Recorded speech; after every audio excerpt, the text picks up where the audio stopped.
people to come on. Hi, Carly. Hi. You're the first one on, Carly. Hi, Janet. Hi, Alice. Okay, so I had somebody message me about the One Block Wonder class. The other day when I frigged up, I didn't post my frig up, and that included how I actually picked up each row, and so a lady didn't get to follow that. So I'm just going to show you quickly how I pick it up, because I already have one laid on the floor here to show you. Stay tuned. In about an hour or an hour and a half, I'm going to have a box reveal. I had 3 deliveries today, so there's going to be some pretty stuff. Hi, Susan. Hi, Teresa. Marion. Hi, Michelle. Anyway, so I'm going to turn this camera around and show you my second One Block Wonder that I have. If I can figure out how to turn this around. Right there. So here's my other One Block Wonder that I laid out today. I'm going to zone in for those that are doing 2-color quilts. This is how I started my center. So I just put this one dark blue one and a white one beside it, and then just went around it. Make sure your rows are going straight up and down, so when you pick it up, it all works. Okay, so here is the quilt, and I'm going to re-show you how to pick it up without screwing up, Carly. And I'm just going to need a minute to hook this into the holder so you guys can see me.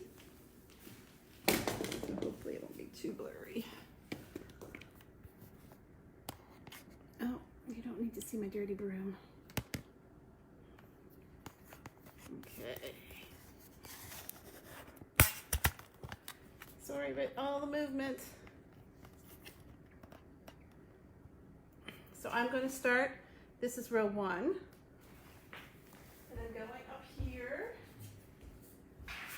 And something that I didn't do last time that I want to do this time to prevent any screw ups again is I'm going to actually hook row 1 and 2 together with a pin, so that you know when you go to pick it up exactly where it goes. That was my screw up last time. Okay, so I've got these 2 sewed together. And then I'm going to go right down my whole row and pile them on top of each other. Okay. I'm going to do 1 row. Then I'm going to do the second row, pile them on top. Just like this.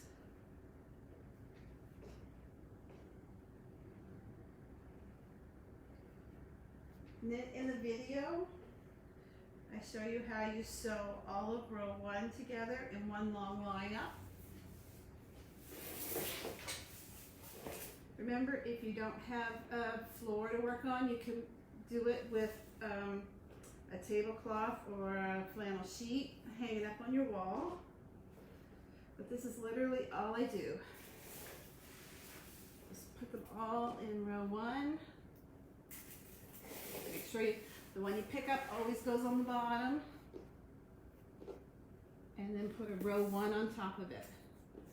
So this is my row 1 with my number 1 block on top. Okay. When I get ready to sew them together, I'm going to start with the first block and sew the whole row together. Then I'm going to do the exact same thing with row 2.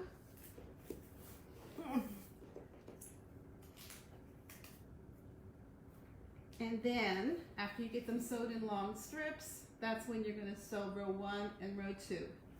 And I'm going to sew probably 5 rows together, lay them down on the floor, and I'll press them all to one way, the seams.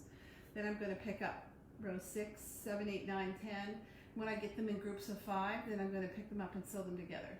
I don't iron them all as I go, because I find it distorts them a bit. But I do iron and press after.